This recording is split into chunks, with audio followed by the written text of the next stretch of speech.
పవన్ కళ్యాణ్ గారు పంచాయతీరాజ్ మినిస్టర్. ఆయన జల్ జీవన్ మిషన్ని అద్భుతంగా నడపాలా అని ప్రయత్నం చేస్తున్నాడు. కేంద్ర ప్రభుత్వంతో మాట్లాడుకుని ఆయన నిధులు తెప్పించుకున్నాడు. రాష్ట్ర ప్రభుత్వ ఖజానాకి బదిలీ అయిన అరగంట లోపల డైరెక్ట్ మెగా కృష్ణాడికి వెళ్ళిపోయింది. ఇప్పుడు జగన్ చంద్రబాబు వచ్చిన తర్వాత చాలా దారుణంగా తయారైపోయింది పరిస్థితి. ముగ్గురిని కంటే 30,000, నలుగురిని కంటే 40,000 అని ఒక స్కీమ్ అనౌన్స్ చేశారు. 3వ చైల్డ్ కి 30,000 రూపాయలు పుట్టిన వెంటనే ఇస్తాం. 4వ చైల్డ్ కి 40,000 రూపాయలు ఇస్తాం. నువ్వు నమ్మకం కలిగించాలా. ప్రభుత్వం ఉంటుంది, నా బిడ్డ చదువుకి, నా బిడ్డ ఆరోగ్యానికి, నా బిడ్డ ఎదుగుదలకి ప్రభుత్వం అండగా ఉంటుంది అనే నమ్మకం నువ్వు కలిగిస్తే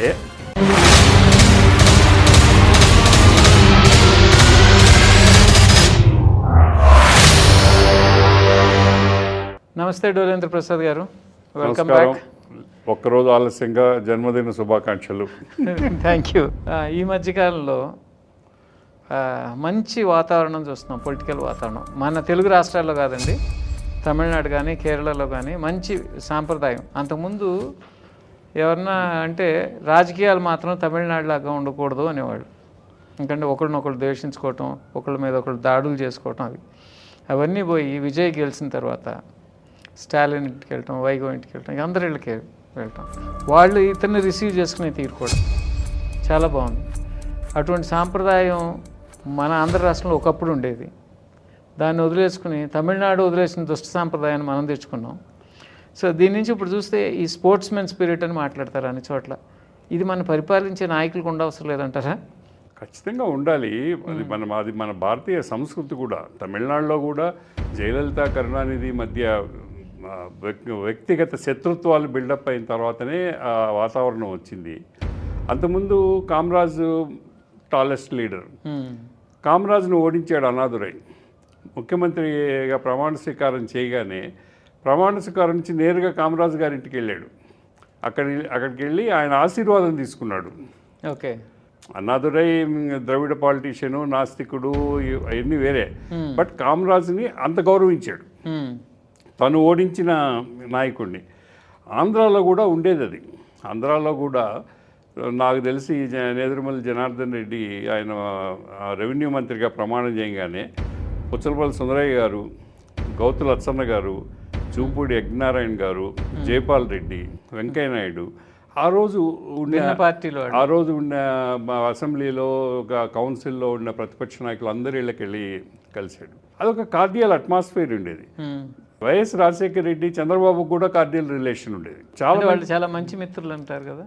వాళ్ళు చాలా మంచి మిత్రులు. వాళ్ళు 78లో ఇద్దరు ఒకేసారి ఎమ్మెల్యేలు అయిన తర్వాత రాజశేఖర రెడ్డి ఒక బృందాన్ని తయారు చేసుకున్నాడు ఆ రోజుల్లో. మైసూరారెడ్డి, సమరసింహారెడ్డి, దివాకర్ రెడ్డి, డిఎల్ రవీందర్ రెడ్డి, వరదరాజుల రెడ్డి, చాలామంది కడప జిల్లా నాయకులు, రాయలసీమ జిల్లా నాయకులు ఉండేవాళ్ళు. ప్రత్యేక అభిమానం చంద్రబాబుతో ఉండేది ఆయనకి. వీళ్ళిద్దరూ అప్పుడు మాకు మద్రాసుతో సంబంధాలు ఎక్కువ. వీళ్ళిద్దరూ నాకు తరచూ వుడ్లాండ్స్ హోటల్లో కనపడేవాళ్ళు. వుడ్లాండ్స్ హోటల్ స్నేహితం గురించి వాళ్ళిద్దరికి మాత్రమే తెలుసు, ఇంకెవరికి తెలియదు. అంత ఒకే మంచం ఒకే కంచం అంత స్నేహితులుగా ఉండేవాళ్ళు. తర్వాత వాళ్ళిద్దరు కలిసి ఏపీ కార్బైడ్ ఇండస్ట్రీ పెట్టారు. పార్ట్నర్స్ దాంట్లో. కర్నూలులో ఏపీ కార్బైడ్ ఇండస్ట్రీలో రాజశేఖర రెడ్డి, చంద్రబాబు ఒక పార్ట్నర్స్. తర్వాత చంద్రబాబు బయటకు వచ్చి అక్కడ విష్ణు హోటల్ కట్టాడు తిరుపతిలో. ఆ డబ్బు తీసుకెళ్ళి ఆయన విష్ణు హోటల్ కట్టాడు. ఆయన కూడా ఒక కార్బైడ్ పెట్టాలనుకున్నాడు, అది వీలు కాల. సో ఆ పరిశ్రమలన్నీ పోయినాయి అనుకోండి. బట్ స్నేహితం మాత్రం చివరి వరకు కొనసాగింది. అసెంబ్లీలో వేదికల మీద వీళ్ళు ఎంత ఆవేశపూరితంగా విమర్శించుకునేవాళ్ళు, బయట జీవితాల్లో చాలా స్నేహపాత్రత పాటించేవాళ్ళు. బాలకృష్ణ కేసులోంచి రాజశేఖర రెడ్డి సానుకూలంగా వ్యవహరించినట్టే రాజశేఖర రెడ్డి గారు 2004 ఎలక్షన్ల ముందు, నేను ఆర్థిక ఇబ్బందుల్లో ఉన్నాను, నా ఇల్లు అమ్ముకోవాలనుకుంటున్నాను రోడ్ నెంబర్ 2 బంజారా హిల్స్లో, దానికి కొన్ని చిన్న సాంకేతిక సమస్యలు ఉన్నాయి అని చెప్పి చంద్రబాబుకి ఒక లెటర్ రాశాడు ముఖ్యమంత్రి గారు. గంట లోపల సాంకేతిక సమస్యల్ని చంద్రబాబు పరిష్కరించాడు ఎలక్షన్ల ముందు. వెంటనే ఆయన దాన్ని అడ్వాన్స్ తీసుకున్నాడు. తర్వాత ఆయన గెలిచాడు, ఆ ఇల్లు అమ్మలేదు, అది వేరే విషయం. అంటే రాజశేఖర రెడ్డి ఒక ప్రతిపక్ష నాయకుడిగా తను అడిగిన చిన్న సమస్యని వెంటనే పరిష్కరించాడు చంద్రబాబు. సానుకూలమైన రిలేషన్స్ ఉండేవి. ఇప్పుడు జగన్ చంద్రబాబు వచ్చిన తర్వాత చాలా దారుణంగా తయారైపోయింది పరిస్థితి. ఇది వ్యక్తిగత శత్రుత్వాలకు దారితీస్తాం, వ్యక్తిగత దూషణ, వ్యక్తిగత ఇంట్లో వాళ్ళని కూడా దూషణ, బయటికి లాగటం, కుటుంబాలు, ఇది ఎక్కడికి పోతుందో తెలియకుండా అసలు ఆంధ్ర రాజకీయాలంటే అసహించుకునే పరిస్థితి వచ్చేసింది. ఇప్పుడు తెలంగాణలో కూడా రేవంత్ ఏం రెడ్డి తక్కువ లేదుగా, ఇక్కడ కూడా తక్కువ ఏం లేదు. కాదుగా, తెలంగాణలో రేవంత్ రెడ్డి కేసీఆర్ పడ్డాడు కింద పడ్డాడు అంటే గ్రీన్ ఛానల్ ఏర్పాటు చేశాడు. ఆ రోజు ఆయన అక్కడి నుంచి హాస్పిటల్కి రావడానికి, తర్వాత వెళ్ళి పరామర్శించాడు. సో కేసీఆర్ మనసులో వేరే అభిప్రాయం కలిగి ఉండొచ్చు, వీడు పడిపోయాడు, వీడి కాళ్ళు ఇరిగిపోయినాయి అని చూడడానికి నవ్వుకోవడానికి వచ్చాడు అని కేసీఆర్ అనుకో ఉండొచ్చు. కానీ బయట ప్రజలకు మాత్రం ఏంటంటే ఒక ముఖ్యమంత్రిగా ఒక మాజీ ముఖ్యమంత్రిని పరామర్శించడం అనేది ఒక మంచి సాంప్రదాయం. సో రేవంత్ రెడ్డి దాన్ని చాలా వరకు పాటించాడు.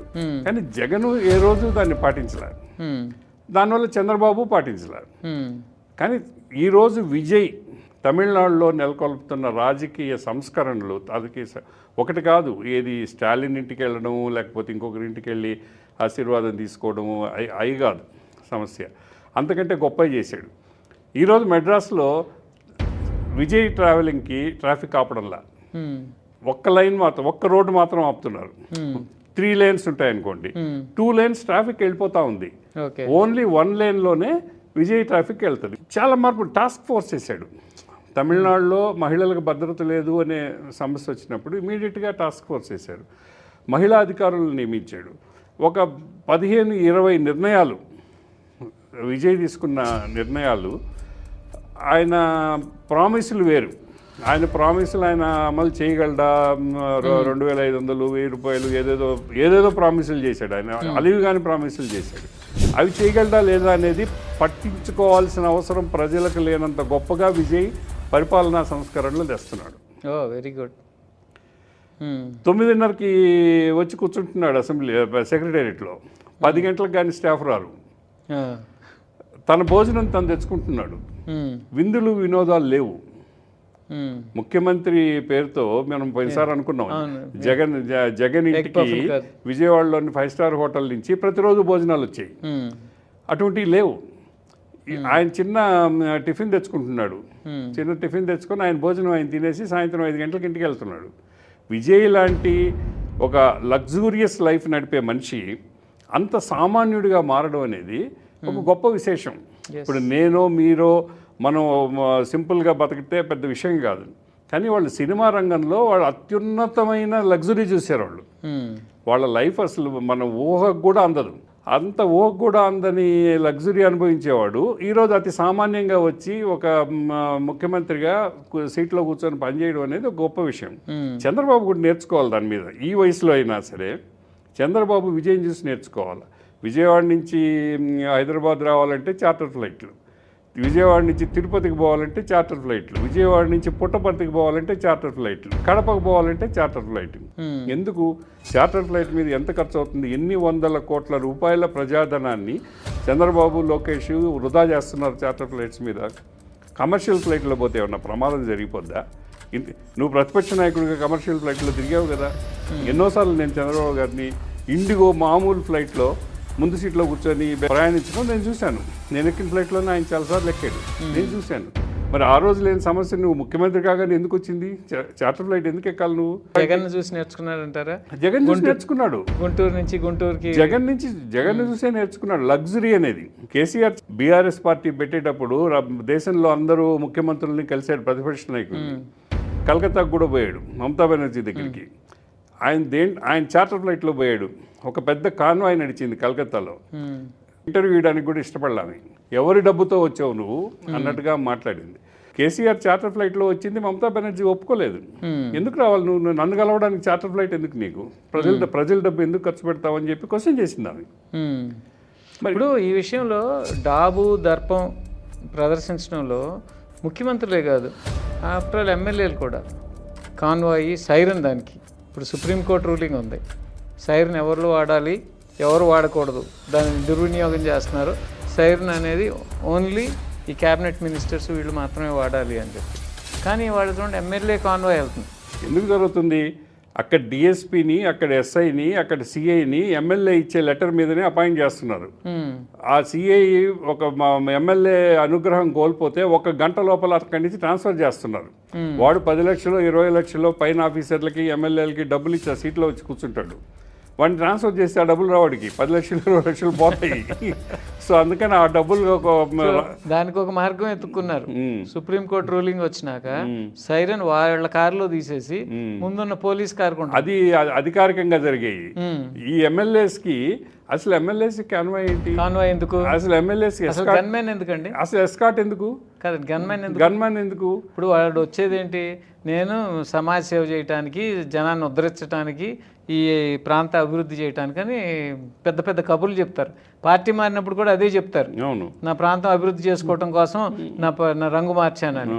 అటువంటి వాళ్ళకి, అభివృద్ధి చేయాలని వచ్చిన వాళ్ళకి గన్మెన్ ఎందుకు? ఇదివరకు ఎక్కడున్నారు గన్మెన్లు? 78లో ఎంతమంది ఎమ్మెల్యేలు చూసావు? 83లో ఎన్టీ రామారావు, పాలడి వెంకట్రావు గారు మా ఆఫీస్కి వచ్చారు. వచ్చినప్పుడు ఆయన అన్నారు, నేను గన్మెన్కు విరుద్ధం అండి. వాళ్ళు మన కలవటానికి వచ్చేవాళ్ళు వ్యవహరించితే తీరు, వాళ్ళు మోక చేతితో పొడిసే ఇవన్నీ నేను చూశాను. కాబట్టి నన్ను సామాన్య ప్రజలు కలవాలి, కాబట్టి వాళ్ళకి నేను అందుబాటులో ఉండాలి. మధ్యలో అడ్డంకులు ఉండకూడదని. ఒక 20 సంవత్సరాల ముందు ఏ రాజకీయ నాయకుడు, ముఖ్యమంత్రులు కూడా గన్మెన్లను పెట్టుకొని, పైలట్లను పెట్టుకొని, నక్సలైట్ థ్రెట్ తెలంగాణలో, ఆంధ్రాలో లేదు. అంటే అప్పుడు ఉమ్మడి రాష్ట్రం కాబట్టి. ఉమ్మడి రాష్ట్రమైనా ఆంధ్రాలో లేదు. అసలు ఎమ్మెల్యేలను ఎవడండి నక్సలైట్లు? వాళ్ళు బుల్లెట్ ఎందుకు వేస్ట్ చేసుకుంటారు? Bullet is also an expensive thing. దాన్ని చేయాలి అంటే ఎందుకు వేస్ట్ చేసుకుంటారు బుల్లెట్? వాళ్ళు ఆ బుల్లెట్ ఇంకెక్కడో వాడు వర్గశత్రువుని చంపడానికి వాడతారు, కానీ ఎవరో ఎమ్మెల్యేలు చంపిన దాఖలాలు కూడా ఉన్నాయి. వర్గశత్రువులు అన్నాను నేను అక్కడ. ఓకే, వర్గశత్రువులు అన్నారు అక్కడ. అరకులోయ దగ్గర లేకపోతే ఏజెన్సీ ఏరియాలోనో వాళ్ళకి సమస్యలు వచ్చే దగ్గర వాళ్ళు వర్గశత్రువుగా డిక్లేర్ చేసిన తర్వాత ఆ ఎమ్మెల్యేనైనా నాయకుడినైనా చంపుతారు. సాధారణ వాళ్ళని పట్టించుకోరు. ఇప్పుడు వాళ్ళు కూడా లేరు. ఇప్పుడు వాళ్ళు కూడా లేరు. లేనప్పుడు ఎంత ప్రజాధనం దుర్వినియోగం అవుతుంది దీని మీద. ఈ ఎస్కాట్స్లు, ఈ కాన్వాయ్లు, ఈ గన్మెన్లు, ఇవన్నీ. ఇప్పుడు ఆ రోజు జయలలిత నేను అసెంబ్లీకి రాను అని భీష్మ శపథం చేసింది. ఎందుకు చేసింది? ఆ రోజు ఆమెను చాలా అవమానం చేశారు. ఆమెను కొట్టారు, ఆమె చీరలాగారు. దాంతో ఆమె ఏంటంటే, ఇది దుశ్శాసన సభ, ఈ దుశ్శాసన సభకు నేను రాను, నేను ముఖ్యమంత్రిగానే ఇక్కడ అడుగు పెడతాను అని వచ్చింది. ఈరోజు జగన్కి అసెంబ్లీకి ఎందుకు రాడు? మీరు రాజకీయ సంస్కృతి అన్నారు. నువ్వు ఎమ్మెల్యేగా గెలిచావు, ఎమ్మెల్యేగా జీతం తీసుకుంటున్నావు, ఎమ్మెల్యేగా నీకు ఇంత సెక్యూరిటీ ఇస్తున్నారు. జగన్కి చీఫ్ మినిస్టర్ కంటే ఎక్కువ సెక్యూరిటీ. అదే మొన్న చూసాను నేను, లండన్ నుంచి బెంగళూరులో దిగినప్పుడు. అంటే అక్కడ వాళ్ళ కాంగ్రెస్ ప్రభుత్వం ఉంది కాబట్టి ప్రొవైడ్ చేసిందో ఏమో. కాంగ్రెస్ అనకూడదేమో, తల్లి కాంగ్రెస్ పిల్ల కాంగ్రెస్ కాదు. అతనికి బయటకు వస్తుంటే ఇటువైపు ఒక 10 మంది, అటువైపు ఒక 10 మంది పోలీసులు. జగన్కి, చంద్రబాబుకి, కొంతమంది నాయకులకి ఈరోజు హైదరాబాదు, బెంగళూరులో కూడా ఆంధ్రప్రదేశ్ ప్రజల డబ్బుతో, ప్రభుత్వపు నిధులతోటి సెక్యూరిటీ ఏర్పాటు ఉంది అక్కడ. ఇక్కడి నుంచి వెళ్ళరు వాళ్ళు, అక్కడ ఉంటారు వాళ్ళు. ఈ నాయకులు అక్కడికి వచ్చినప్పుడు మాత్రమే వాళ్ళు సెక్యూరిటీ ఇస్తారు. హైదరాబాద్లో ఎంతమంది ఖాళీగా కూర్చో ఉంటారు ఇక్కడ? ఆంధ్రప్రదేశ్ ప్రభుత్వ ఉద్యోగులు. ఇది కేంద్ర ప్రభుత్వం ఇచ్చే సెక్యూరిటీ కదండి. Z+ అనేది బ్లాక్ Z+ అనేది డిఫరెంట్, వీళ్ళు తీసుకునేది డిఫరెంట్. Z+ అనేది వాళ్ళ సెక్యూరిటీ ప్రోటోకాల్ పాటిస్తారు. ఇది దాబుదర్పం ప్రదర్శించేది. ఇప్పుడు జగన్ గవర్నమెంట్ పోలీసులు 10 మంది ఉంటే ఆయన పోలీసులు 30 మంది ఉంటారు. ఆయన ప్రైవేట్ సెక్యూరిటీ. చంద్రబాబుకి ప్రైవేట్ సెక్యూరిటీ లేదు. కానీ అసలు ఎందుకంత ఇంత పోలీస్ ఎందుకు? లోకేష్కి ఇంత పోలీస్ ఎందుకు? ఎమ్మెల్యే మంత్రులు ఎవరండి ఈ మంత్రుల్ని? వాళ్ళ మీద ఒక రాయి వేసినా కూడా వేస్తే నిరుపయోగమైన మనుషులు వీళ్ళు. ఈ నిరుపయోగమైన మనుషుల్ని వాళ్ళు కొట్టాలా, చంపాలా అని ఎందుకు ప్రజలు అనుకుంటారు? మీకు ఒక సినిమా యాక్టరు లేకపోతే సెలబ్రిటీగా ఉండేవాడు ప్రజలు వచ్చి పైన పడతారు, లాగేస్తారు అనే ఉద్దేశంతో వాళ్ళకి బందోబస్తు కల్పిస్తే అవసరం. కానీ ఇంటి పక్కనోడు కూడా మొహం తిప్పుకొని వెళ్ళే మంత్రులకి అంటే పిరికి వాళ్ళు అంటారా? పిరికివాడు కాదు, దర్పం ప్రదర్శించుకోవడం. వీళ్ళకి సొంత అస్తిత్వం లేదు, వీళ్ళకి సొంత వ్యక్తిత్వం లేదు. ఆ పోలీసు ఆ దర్పం చూపించి ఓఎమ్మో ఎవరో పెద్ద నాయకుడు వస్తున్నాడు అని అనిపింపజేసుకొని ఒక భ్రమల్లో బతుకుతుంటారు వీళ్ళు. ఆ పదవి పోగానే పక్క రోజు వీళ్ళు మళ్ళీ ఈదుల్లో నార్మల్గా తిరగాలి కదా, ఆ రోజు ఎవరు పట్టించుకుంటారు వీళ్ళని? అవును, ఆ రోజు ఎవరు పట్టించుకుంటారు? ఈరోజు కిరణ్ కుమార్ రెడ్డి గారు వస్తుంటారు పెళ్లిళ్ళకి, ఒక్కడే వస్తాడు, చూసుకుంటాడు, వెళ్ళిపోతాడు. భువనగిరిరామ్ గారు కూడా అట్నే వచ్చి వెళ్ళిపోయేవాడు. ముఖ్యమంత్రులు, మాజీ ముఖ్యమంత్రులు వాళ్ళు. మరి వీళ్ళకి ఏం వచ్చింది రోగం? ఎందుకు వీళ్ళకి ఇంత దర్పం ఎందుకు?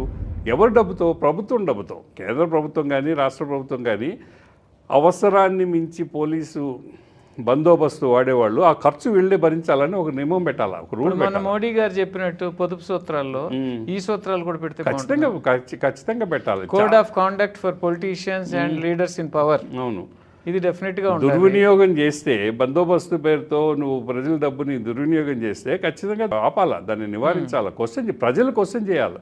సో ఇప్పుడు విజయ్ అన్నారు, ఈ డాబు అతను ఒక పెద్ద సెలబ్రిటీ, మూవీ సెలబ్రిటీ, జనాలు ఎగబడతారు చూడటానికి. మీరు చూస్తుంటారు ఎలక్షన్ క్యాంపెయిన్లో అతను సైకిల్ దొక్కుంటే వెళ్తున్నాడు, సడన్గా సైకిల్ పడేసేసి పరిగెత్తుకుంటే ఎక్కాడు, కాన్వాయ్ ఎక్కేసాడు, ప్రచార రథం ఎక్కేసాడు. దాన్ని హేళన చేశారు, ఏది భయపడి పారిపోతున్నాడు, ఏదో ఇసిరితే పూలు ఇసిరని కాదు.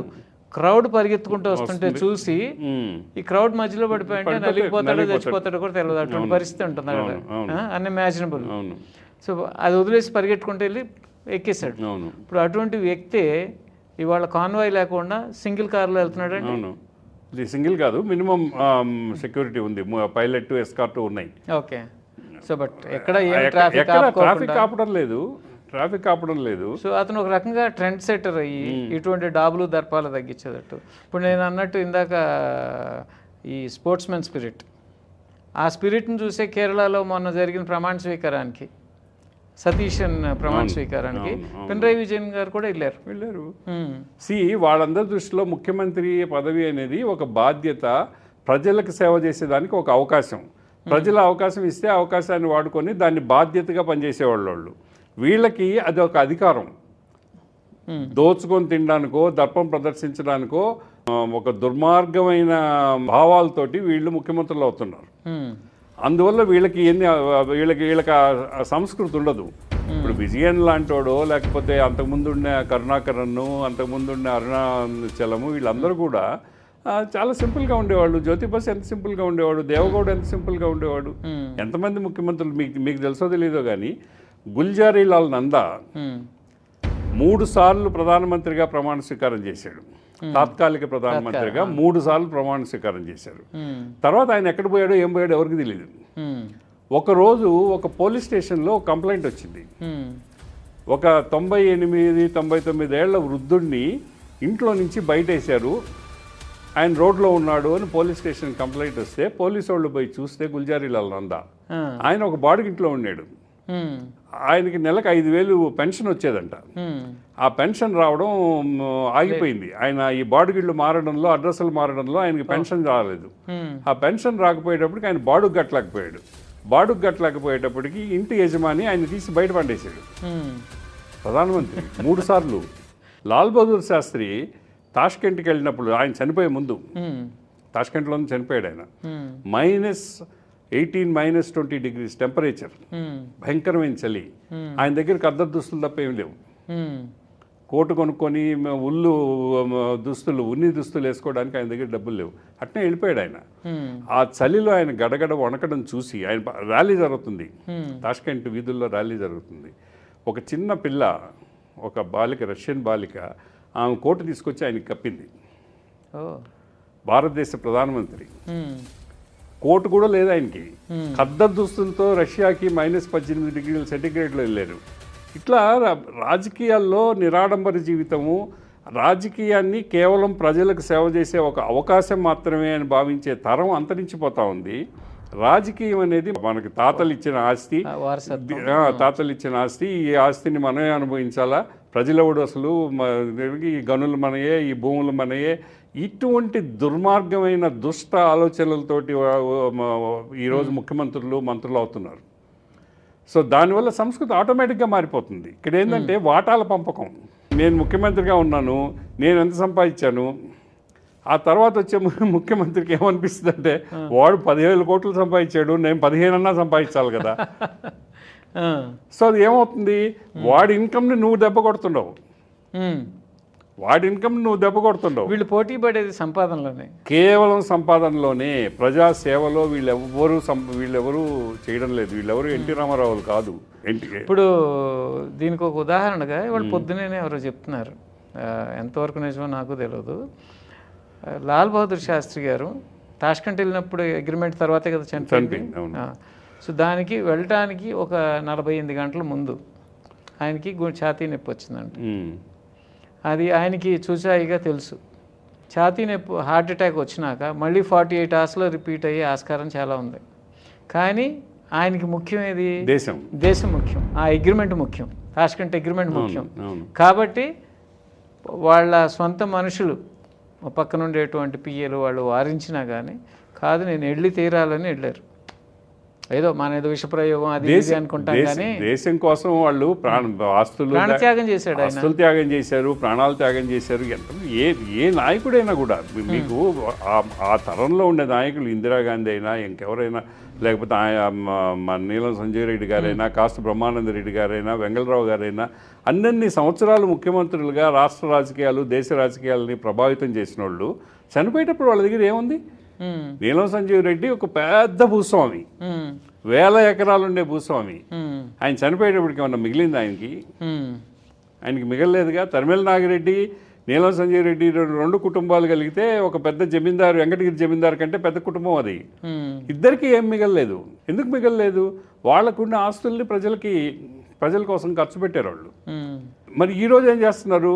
ప్రజల జోబులు కొట్టేసి వీళ్ళు ఆస్తులు సంపాదించుకుంటున్నారు. ఇది ముఖ్యమంత్రుల ఆలోచనలు మార్పు చెప్తున్నాను నేను. ఇది ఒక్కటే కాదు, లాటరైట్ గన్లను కొట్టేసిన, క్వాడ్జి గన్లను కొట్టేసిన, సిలికా గన్లను కొట్టేసిన, వెరైటీస్ గన్లను కొట్టేసిన, వేల కోట్ల ఆస్తి. మొన్న మీరే ఒక రాజగోపాల్తో ఇంటర్వ్యూ చేశారు. ఎన్ని వేల కోట్లు? 1600 కోట్లు డైరెక్ట్ గా లాటరైట్ మూలంగా రాష్ట్రానికి ప్రతి సంవత్సరం నష్టం జరుగుతుంది. 1600 కోట్లు నష్టం రాష్ట్రానికి జరగలా. ఎవడో ఒకడో 1600 కోట్లు రాష్ట్ర ప్రభుత్వాన్ని నడిపేవాళ్ళు. 1600 వాడికి వచ్చే లాభం పక్కన పెడితే అసలు మొత్తం ఉన్న కెపాసిటీ ఎంత, డిమాండ్ ఎంత, ఆ డిమాండ్కిను వీళ్ళకు ఇప్పుడు ప్రస్తుతం ఒక్కళ్ళనే అలౌ చేశారు. ఇన్ని వేల కోట్ల రూపాయల గన్నులని కొల్లగొట్టడానికే మీకు రాజ్యాధికారాన్ని అప్పచెప్పింది ప్రజలు, మీకు ఓటేసింది. అందుకు వీళ్ళు ఎవరికైతే లాటరైట్ గన్లు అప్పచెప్పారో అదే వ్యక్తి 2018లో వైఎస్ఆర్కి అఫీషియల్గా 40 కోట్ల రూపాయలు ఫండ్ ఇచ్చాడు, వైట్ అమౌంట్.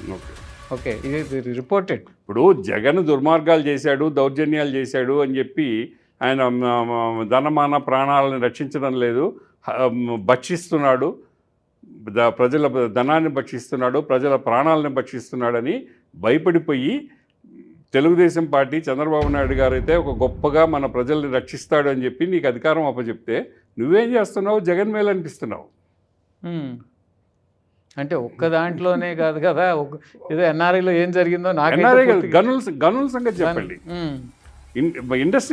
మన ఇరిగేషన్ ప్రాజెక్టుల సంగతి చెప్పండి, ఇప్పుడు అనంతపూర్ పవర్ స్టోరేజ్ ప్రాజెక్టు గురించి చెప్పండి. 5,000 కోట్ల రూపాయల ప్రాజెక్టుని 5 సార్లు ఎందుకు టెండర్ వాయిదా వేస్తున్నారు? ఎవరికన్నా అనుకూలంగా తీసుకురావడానికి. అట్లా ఎన్నున్నాయి? నీ బనకచెర్ల ప్రాజెక్టుని ఎందుకు ప్రపోజ్ చేసావు? ఎందుకు వెనక్కి వచ్చావు? నల్లమల సాగర్ ఎందుకు ప్రపోజ్ చేసావు? కేంద్ర ప్రభుత్వం ఎందుకు దానికి అబ్జెక్షన్ చెప్తుంది?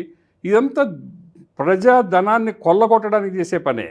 మీకు ఒక తాజా ఉదాహరణ చెప్తా. పవన్ కళ్యాణ్ గారు పంచాయతీరాజ్ మినిస్టర్, ఆయన జల్ జీవన్ మిషన్ని అద్భుతంగా నడపాలా అని ప్రయత్నం చేస్తున్నాడు. మార్చి 31వ తేదీ ఉత్తరప్రదేశ్లో యోగిలాగా పనిచేసిన కాంట్రాక్టర్కి టైంకి బిల్లులు ఇవ్వాలా అని కేంద్ర ప్రభుత్వంతో మాట్లాడుకుని ఆయన నిధులు తెప్పించుకున్నాడు. దాంట్లో కొన్ని 100 మంది చిన్న కాంట్రాక్టర్లు ఉన్నారు.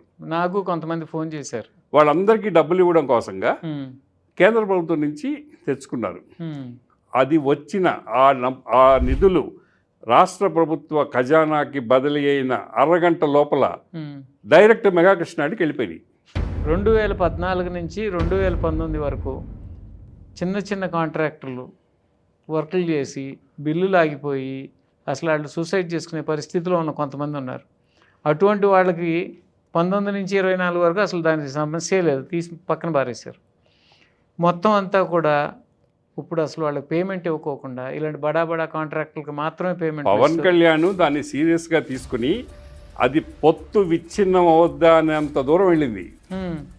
తెలుగుదేశం జనసేన పొత్తు విచ్ఛిన్నం అవద్దా అనేంత దూరంగా అంత సీరియస్గా పవన్ కళ్యాణ్ దాన్ని తీసుకుంటే ఒక రాష్ట్ర ఇప్పుడు ఈ గత వారం రోజుల్లో ఒక రాష్ట్ర మంత్రి వెళ్ళి ఆ నిధులు ట్రాన్స్ఫర్ చేసిన అధికారిని బదిలీ చేసి ఆయన్ని ఇంకెప్పుడు ఈ తప్పు చేయమని క్షమాపణలు కోరి వచ్చారు బయటికి. ప్రభుత్వాన్ని ఎవరి కోసం నడుపుతున్నారు?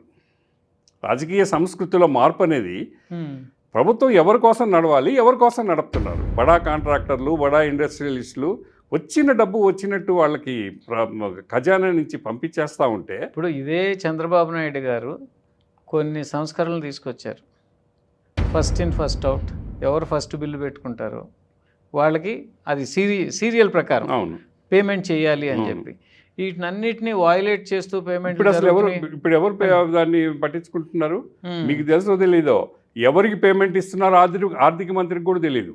నేను వాస్తవం చెప్తున్నా, ఆర్థిక మంత్రికి కూడా ఎవరికి పేమెంట్ ఇచ్చేది తెలియదు. మరి ఎవరు? ముఖ్యమంత్రి కార్యాలయంలో ఉండే అధికారి మాత్రమే.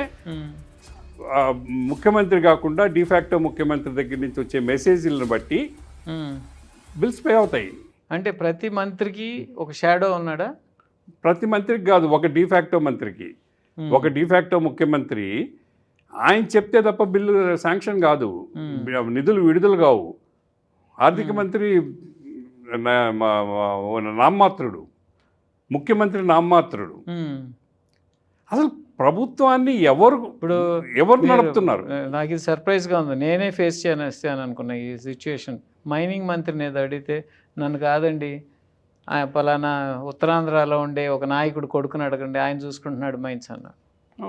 సో అంటే మంత్రికి ఎటువంటి ఏం లేదు, మంత్రులు బొమ్మలు. ఇంక ఈ వ్యవస్థలు దేనికండి? అదే కదా అడిగేది. ఇప్పుడు 5 కోట్ల మంది ప్రజలు తెలుగుదేశం పార్టీ మీద ఒక ఆశతోటి, ఒక కోరికతోటి, ఒక నమ్మకంతో, ఒక విశ్వాసంతో అధికారాన్ని అప్పచెప్తే ఏం చేస్తున్నారు? ఎందుకు ఇంత దుర్మార్గంగా, ఇంత దౌష్ట్యంగా పరిపాలనిస్తున్నారు? ఎందుకు వ్యవస్థలు ఇంత విచ్ఛిన్నం చేస్తున్నారు? కాదండి, ఇప్పుడు జగన్ని నువ్వు వద్దు మహాప్రభో అని చెప్పి ఓటేశారు. అవును, ఇతను వద్దు, ఇతను శాంతి భద్రత ఏంటి, ఒక రకమైన భయానక వాతావరణం సృష్టించాడు. ఇక ఒకటి కాదు, అన్ని వ్యవస్థలని సర్వనాశనం అయిపోయినాక ఇతను వద్దు, చంద్రబాబు నాయుడు గారు అయితే మంచి పరిపాలన అందించగలరని ఆయనకి చేశారు. ఇది తెలిసి కూడా తప్పులు ఎందుకు జరుగుతున్నాయి అంటారు? అదే కదా అడిగేది, ఎందుకు చేస్తున్నారు ఇవన్నీ? అంటే జగన్ దగ్గర అంటే వీళ్ళు ఏమనుకుంటున్నారంటే, జగన్ని చూసి జనం ఓట్లేరు కాబట్టి మనం ఏం తప్పులు చేసినా కూడా అది పట్టించుకోరు, జగన్ మీద భయంతో ఓట్లేరు అనుకుంటున్నాడు. జగన్ ఏమనుకుంటున్నాడంటే, నేనేం చేయబడలేదు, నేను బెంగళూరు ప్యాలెస్లో హ్యాపీగా విశ్రాంతి తీసుకుంటే చంద్రబాబు చేసే తప్పులు చూసి మళ్ళీ ప్రజలు నాకు ఓటేస్తారు. అటు ప్రతిపక్ష నాయకుడు, ఇటు ముఖ్యమంత్రి ఇద్దరు కూడా ప్రజల సంగతి మర్చిపోయి వాడిని చూసి నాకు ఓటేస్తారని ఈయన్ని చూసి నాకు వేస్తారని ఆయన, వీళ్ళు పరిపాలనని పూర్తిగా నాశనం చేస్తున్నారు కదా. ఈ రాష్ట్రమే నాశనం అయిపోతుంది. ఈ రాష్ట్ర భవిష్యత్తు ఏంటి? నువ్వు జలజీవన్ మిషన్ లాంటి ప్రాజెక్టులనే నువ్వు దెబ్బతీస్తే, ఇరిగేషన్ ప్రాజెక్టులను కాంట్రాక్టర్ల కోసంగా కాంట్రాక్టర్ల డిజైన్ల ప్రకారం తయారు చేస్తే, గనులన్నింటినీ గవర్నమెంట్ డబ్బు లేదు అంటుంది ఏ అభివృద్ధి కార్యక్రమాన్నైనా. ఎక్కడి నుంచి ఎట్టొస్తుంది నీకు డబ్బు? ఇప్పుడు గనుల్లోంచి డబ్బు రావాలి, అది ఒక రెవెన్యూ సోర్స్. దాన్ని ఏం చేశారు? మీరు అన్నట్టు విడి రాజగోపాల్ గారి షోలో ఆయన అదే చెప్పాడు, ఆయిల్ తీసే వరకు గల్ఫ్ దేశాల పరిస్థితి ఏంటి, ఎలా ఉండేది, ఎంత దుర్భరమైన జీవితాలు అనిపించేవాళ్ళు వాళ్ళు. ఇవాళ ఆయిల్ తీసినాక ఆ దేశాల ఆర్థిక వ్యవస్థ మనం అక్కడ కూలీలకి వెళ్ళడానికి సిద్ధపడతాం. ఇప్పుడు గనుల్లో నుంచి రావాల్సిన వేల కోట్ల రూపాయలు వస్తున్నాయా? రావడం లేదు కదా. ఎందుకు నువ్వు ప్రైవేట్ కాంట్రాక్టర్లకి రాయల్టీ వసూలు ఇచ్చేసావు? ఆ ప్రైవేట్ కాంట్రాక్టర్ ఈ రోజు ఎంత హింస పెడుతున్నారు? అది మాత్రం ప్రతి గ్రామంలోనండి, మీకు పొలంలోంచి మట్టి తీసుకుని ఇంటికి తెచ్చుకున్నా లేకపోతే పొలంలో ఒక దగ్గర మెరకుండి ఇంకో దగ్గరికి వేసుకుంటున్నా వాలిపోతున్నారు గద్దలాగా. ప్రతి టిప్పర్కి 4,500 కడితేనే నువ్వు మట్టి ఎవడు బాధ్యత దీనికి? ముఖ్యమంత్రిగా చంద్రబాబు నాయుడుకి బాధ్యత లేదా? మైనింగ్లోంచి రావాల్సిన ఆదాయాన్ని రాకుండా కాంట్రాక్టర్లు తినేసేదానికి నువ్వు అవకాశం ఇచ్చావు. ఇతరత్రా వచ్చి అంటే ఈయన ఇచ్చింది కాదు, జగన్ ఇచ్చిందాన్ని నేను ఎవడు కంటిన్యూ చేయమన్నాడు? జగన్ చేసిన తప్పుల్ని భరించలేకే కదా ప్రజలు నీకు ఓటేశారు. 4 ఇండస్ట్రీస్ తీసుకురావడం పెద్ద గొప్ప ఏం కాదు.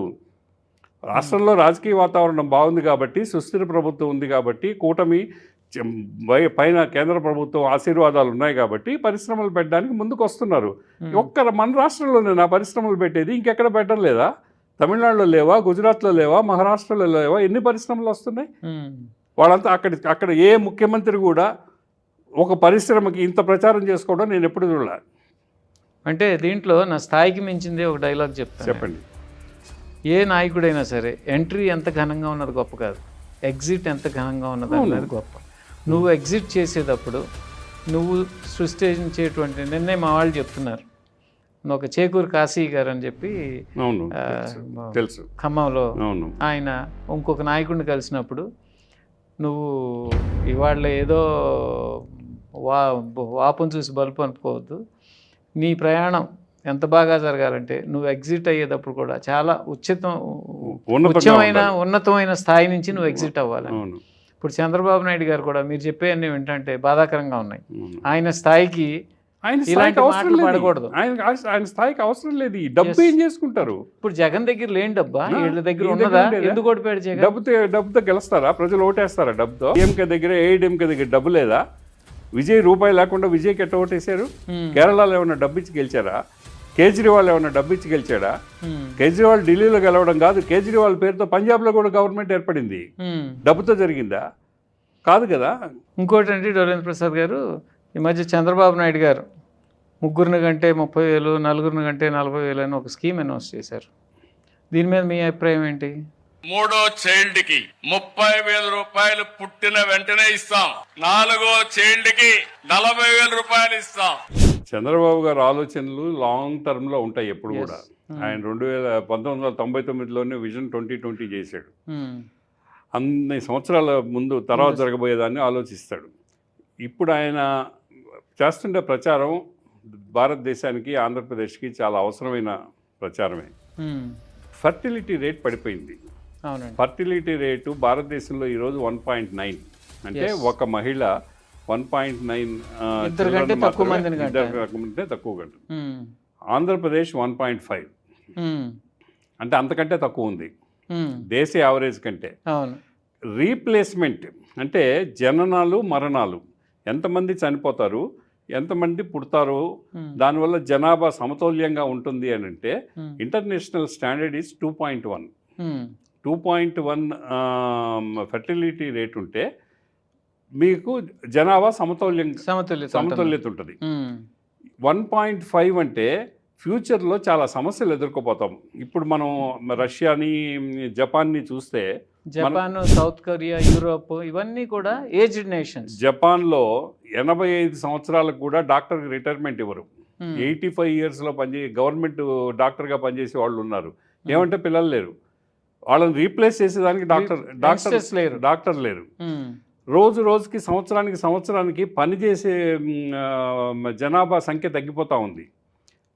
ఆ పరిస్థితి భారతదేశానికి కూడా వస్తుంది ఇంకొక 25-30 ఏళ్ల తర్వాత.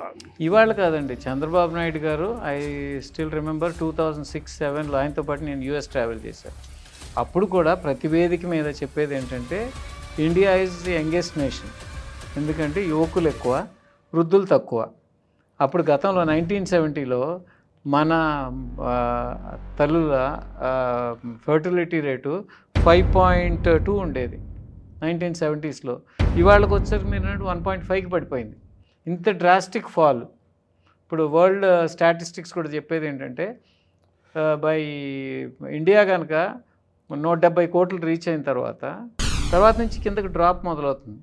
ఆ డ్రాప్ మొదలు కాకుండా ఉండాలంటే 2.1 ఫెర్టిలిటీ రేట్ మెయింటైన్ చేయాలి. ఎస్.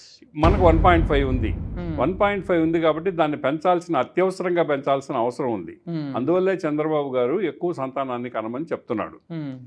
కానీ దురదృష్టవశాత్తు ఆయన ఇప్పుడు తను చేసి ప్రజలకు చెప్పే పరిస్థితి లేదు. ఆయనకి 76 సంవత్సరాల వయసు వచ్చేసింది.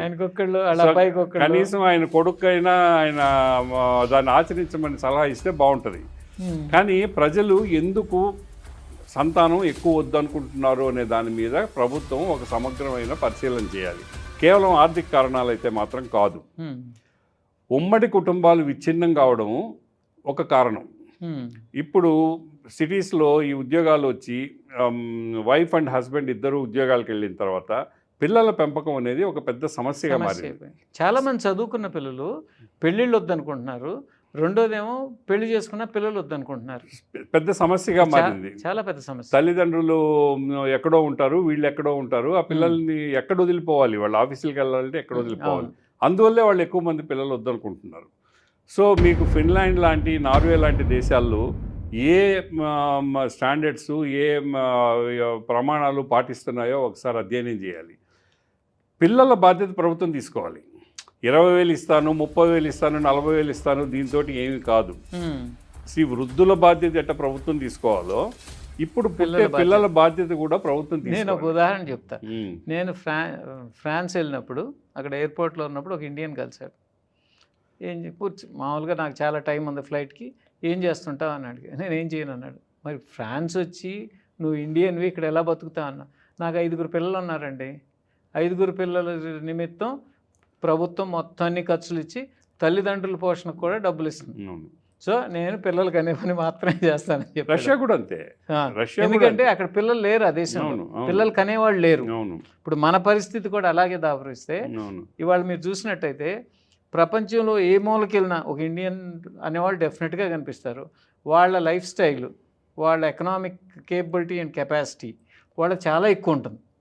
దాని మూలంగా వాళ్ళు అక్కడ సంపాదించి భారతదేశంలో తమ తల్లిదండ్రులకు పంపించి ఇక్కడ తమ జీవన పరిమాణాలు పెంచుకుని వాళ్ళ లైఫ్ స్టైల్ మారిపోతుంది. ఇక్కడ ఇల్లు మారిపోతుంది, ఇక్కడ కారు, బైక్స్ ఇవన్నీ కూడా వచ్చేస్తున్నాయి, ఆస్తులు కొనుక్కుంటున్నారు, అక్కడ సంపాదిస్తున్నారు. ఇటువంటి పరిస్థితి నుంచి రేపు యంగర్ జనరేషన్ లేకపోతే ఈ దేశంలో పనిచేసేవాళ్ళు ఉండరు, ఇలా విదేశాలకు వెళ్ళేటువంటి వ్యవస్థ ఉండదు.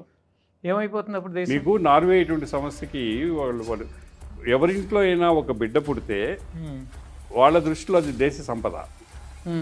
ఆ బిడ్డ దేశ సంపద. వాళ్ళని కనిపెట్టుకొని ఉండడానికి ఒక టీం ఏర్పాటైపోతుంది వెంటనే. ఆ బిడ్డని అక్కడ పాసిబిలిటీ ఉందండి, ఎందుకంటే ఎవరికి అంటలేదు కాబట్టి. తల్లిదండ్రులు ఎట్లా చూస్తున్నారు, పోషణ సరిగా ఉందా లేదా, ట్రీట్మెంట్ సరిగా ఉందా లేదా, ప్రతి క్షణం గమనిస్తారు. ఏ మాత్రం తల్లి కానీ తండ్రి కానీ ఈ ఉద్యోగాల పేరుతోనో ఇంకొక పేరుతోనో బిడ్డల పట్ల అనాదరణ ప్రదర్శిస్తే బిడ్డను ఎత్తుకెళ్ళిపోతుంది. అసలు నో క్వశ్చన్స్ ఆన్సర్డ్. బిడ్డను వచ్చి నేరుగా వచ్చి బిడ్డను తీసుకొని వెళ్ళిపోతారు. వెళ్ళిపోయి ప్రభుత్వమే పెంచుతుంది. సో అంటే ఒక భద్రత. అటువంటి అంత కాకపోయినా, ఆ స్థాయిలో కాకపోయినా, ఇప్పుడు మీకు విదేశాలకు పోయి ఉద్యోగాలు చేసేవాళ్ళు లేదా ఇక్కడ ఉన్నతమైన ఉద్యోగాలు చేసేవాళ్ళు కాకుండా మన గ్రామాల్లో, పట్టణాల్లో, హైదరాబాద్ లాగా కాకుండా చాలా గృహిణులు ఉన్నారు, హౌస్ వైఫ్స్ ఉన్నారు. వాళ్ళకి నువ్వు భద్రత కల్పించాలా. 40,000 ఇస్తాను, 30,000 ఇస్తాను అనేది ఒక హాస్యాస్పదమైన ప్రకటన. అది 40,000, 30,000 ఆలోచన చాలా గొప్పది. ఆలోచన గొప్పది. దాని అమలుకి ఒక ప్రణాళిక కావాలా.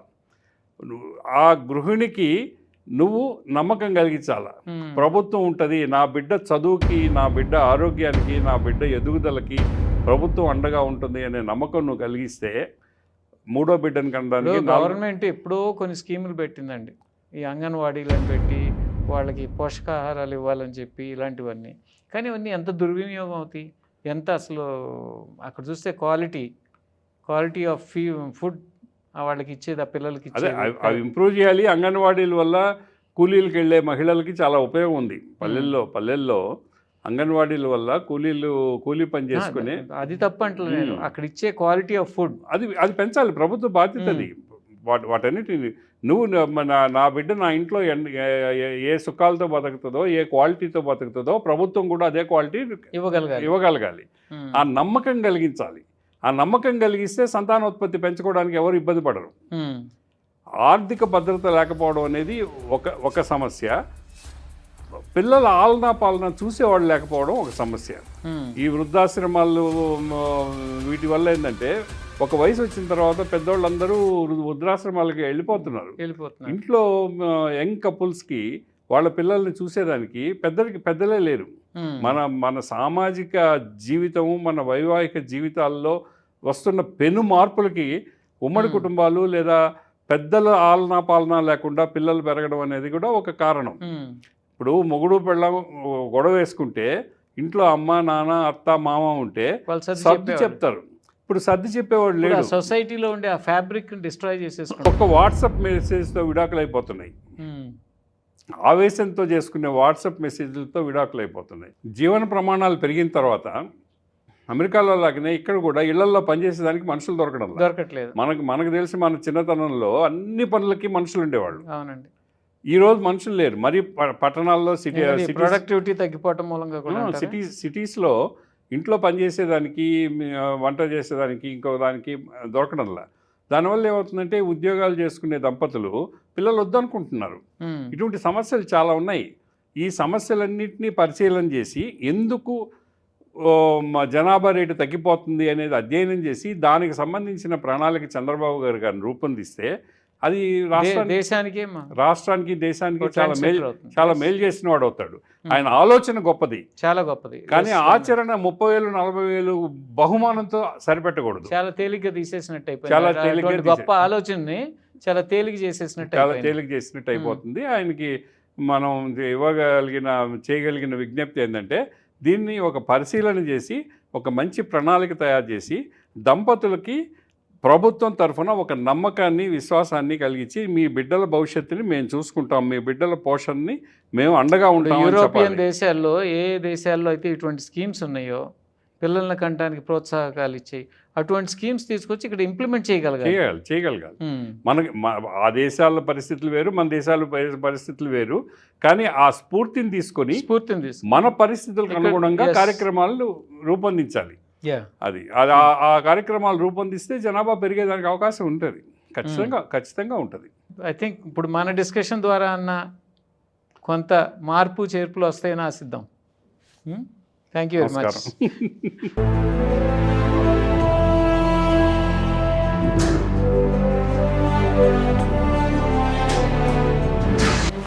వాస్తవ వేదిక పూర్తి ఎపిసోడ్ ప్రతి గురువారం మీ తెలుగు వన్ న్యూస్లో.